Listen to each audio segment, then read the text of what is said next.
Lo que ha ocurrido en el sistema penitenciario es inaceptable. La evasión de la justicia de 20 criminales peligrosos no es un simple fallo operativo, es una falta grave. Se fugaron 20 reos de Fraijanes 2, se fugaron. Pero es que ya aparecieron pintas, están pintando 18 por todos lados. Tenemos que poner la ley contra las pandillas. Tras la fuga de los 20 pandilleros, en vez de exigir justicia y castigo ejemplar, los mismos de siempre salieron a pedir el debido proceso, no criminalización, respeto a la integridad física de quienes han hecho de la violencia su modo de vida. ¿Y los derechos de las víctimas? Bienvenido a tu canal Política y Fe, vista de otra manera, con Mau Caballero. Suscríbete, comparte y da clic a la campanita para notificaciones de nuevo contenido. Fuga de pandilleros genera crisis política en Guatemala. La fuga de 20 pandilleros, de alta peligrosidad, desde una cárcel desató una crisis política en Guatemala, con críticas al presidente Bernardo Arévalo y llamados a que renuncie el ministro encargado de seguridad. Las autoridades revelaron el domingo la fuga de los reos de la pandilla Barrio 18, declarada organización terrorista por Washington, desde la prisión Fraijanes 2, situada cerca de la capital. Sin embargo, el gobierno no precisó la fecha de la evasión, que ocurre en medio del aumento de homicidios en el país. Guatemala vuelve a ser noticia, y no precisamente por sus avances ni por sus glorias. Esta vez la vergüenza es tan grande que ni los más fervientes defensores de todo está bien se atreven a mirar a la cámara. La fuga de 20 pandilleros de una cárcel de máxima seguridad es una ironía que ya ni provoca risa. Ha dejado al desnudo una verdad incómoda. En este país los criminales gozan de más privilegios y protección que el ciudadano honesto, mientras la gente común sobrevive encerrada tras rejas y candados. Los delincuentes se pasean, negocian, extorsionan y cuando quieren simplemente se fugan.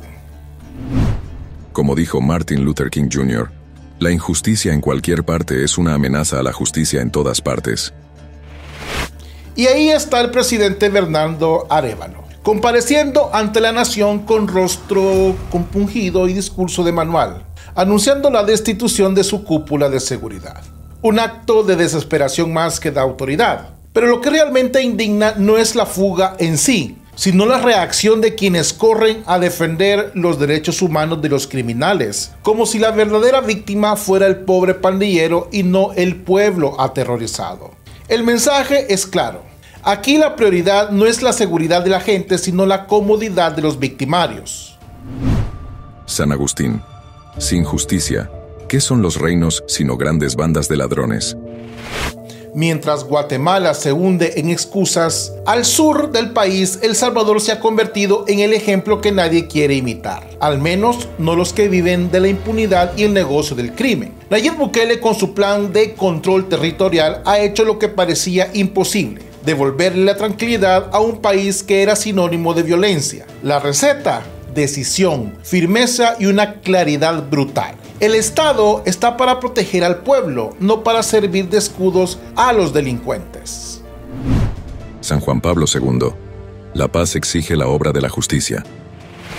Cárceles sin privilegios, pandilleros alineados y rapados, cero tolerancia a la extorsión y a la corrupción policial, más de 75,000 capturados, homicidios reducidos en más de un 80%, barrios antes controlados por maras, hoy en manos del Estado. Las familias han recuperado la calle, los niños han vuelto a jugar, los comerciantes han dejado de pagar renta. ¿A quién le duele esto? Claro, a los mismos de siempre. Los que viven de la victimización del victimario, los que hacen negocio con la inseguridad y los que gritan dictadura cuando el Estado por fin decide hacer su trabajo.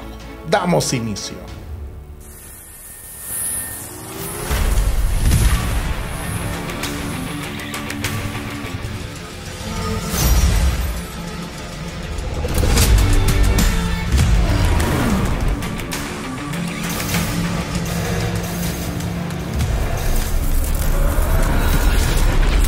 Política y Fe, vista de otra manera.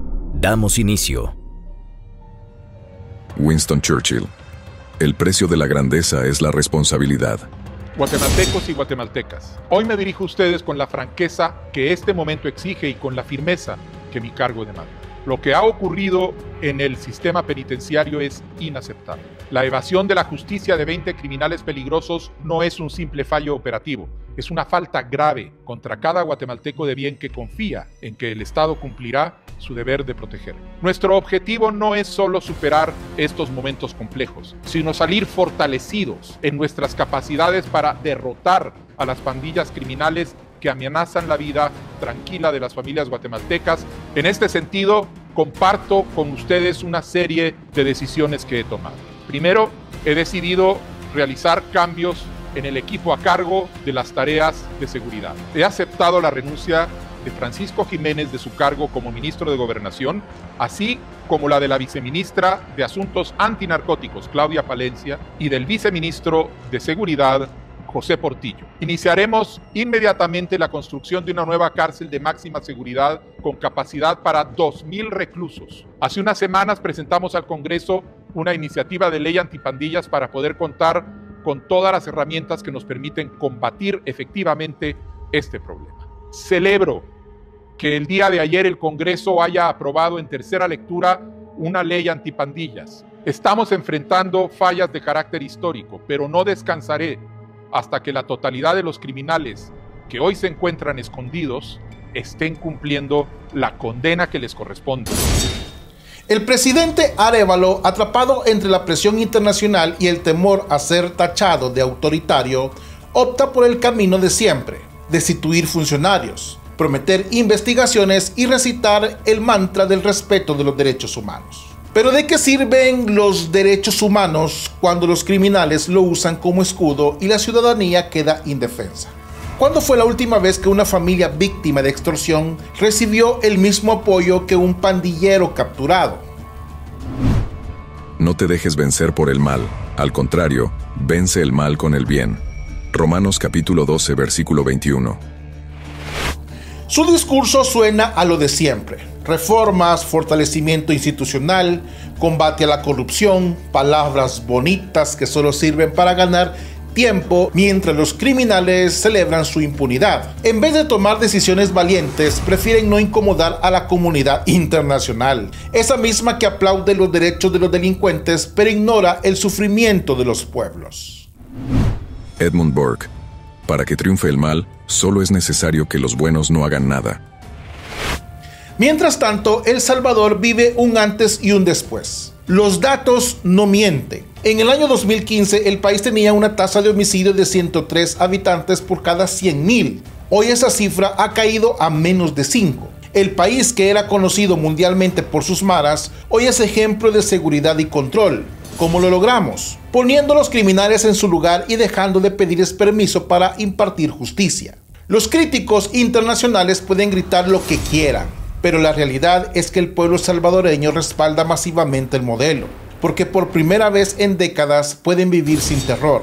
Aquí, en cambio, seguimos atrapados en el ciclo de excusas, ¿verdad, guatemaltecos? Comisiones, reformas y promesas incumplidas. Los criminales siguen siendo los reyes y los defensores de los derechos humanos sus fieles escuderos. Si pensaron que este era un estado débil y que íbamos a ceder a presiones internacionales, se equivocaron, porque ahora van a conocer la fuerza de nuestros elementos, tanto del ejército como de la policía. En teoría, los derechos humanos son la mayor conquista de la civilización moderna. En la práctica latinoamericana, se ha convertido en el escudo de los peores enemigos del pueblo.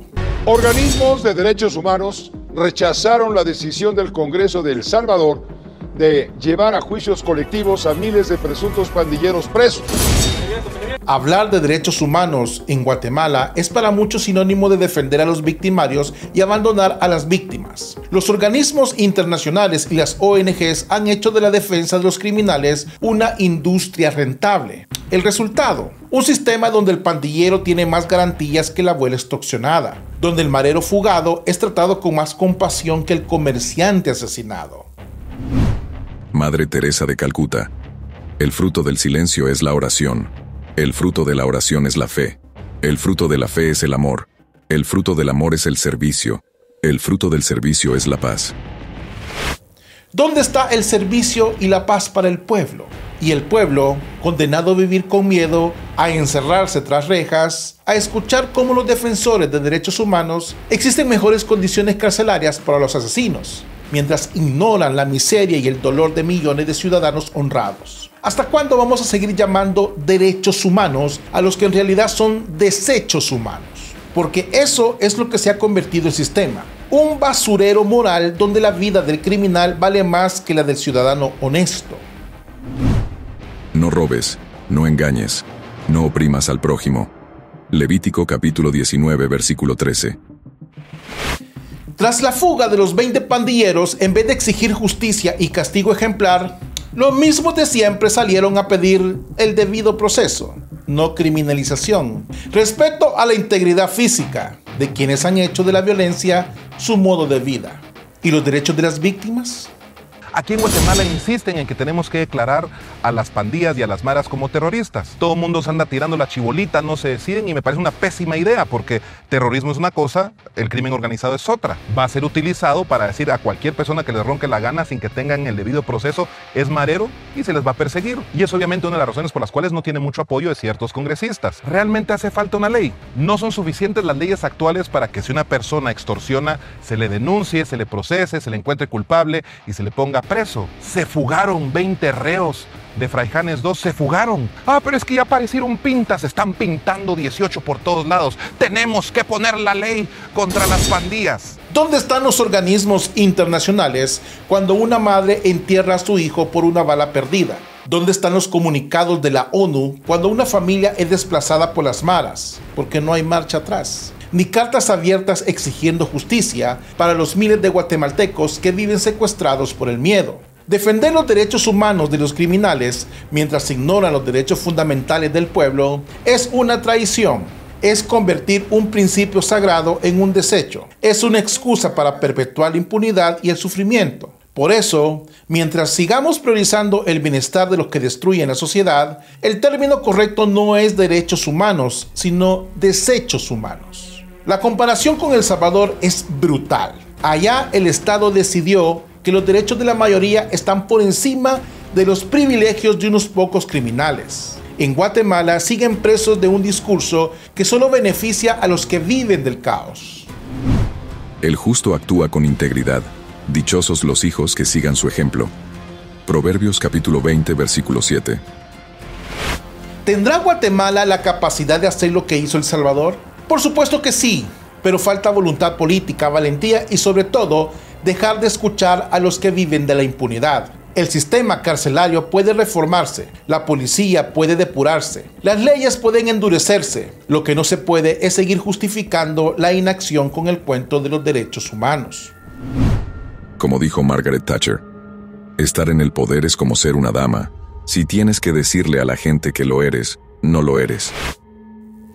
El Salvador demostró que el cambio es posible cuando se prioriza a las víctimas. La transformación no fue mágica. Requirió de decisión política, enfrentar a los poderes fácticos y soportar la crítica internacional. Pero los resultados están a la vista. Familias que viven en paz, comercio que prosperan y comunidades que han recuperado la esperanza. Guatemala debe decidir seguir siendo el hazmerreír de la región o convertirse en ejemplo de valentía. El milagro Bukele ha puesto en evidencia la mediocridad de los gobiernos que prefieren la comunidad del status quo antes que el riesgo de transformar. Como ejemplo, Honduras, México y Colombia. Todos miran de reojo a lo que sucede en El Salvador. La pregunta es, ¿quién será el próximo en atreverse a poner al pueblo por encima de los criminales?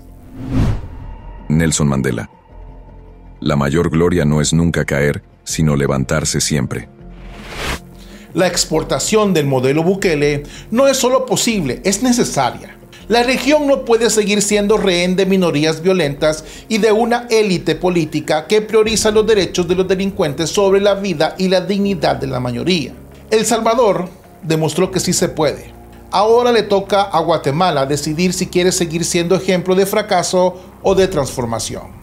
La historia no recordará a los que defendieron a los criminales, sino a los que se atrevieron a proteger a su pueblo.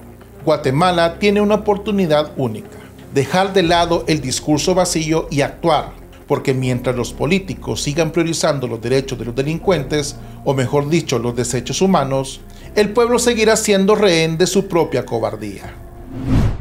No temas, porque yo estoy contigo. No te angusties, porque yo soy tu Dios. Isaías capítulo 41, versículo 10.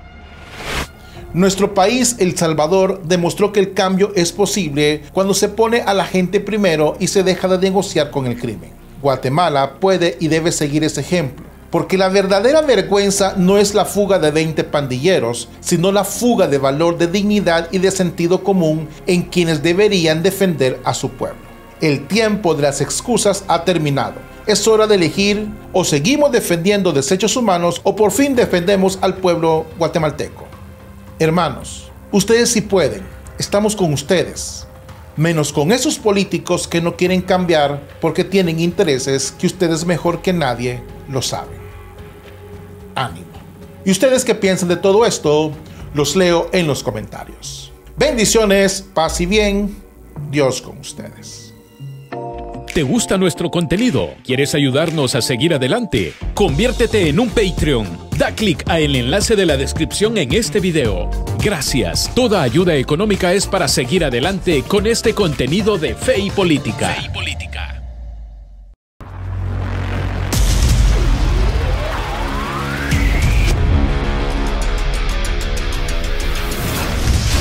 Política y fe, vista de otra manera.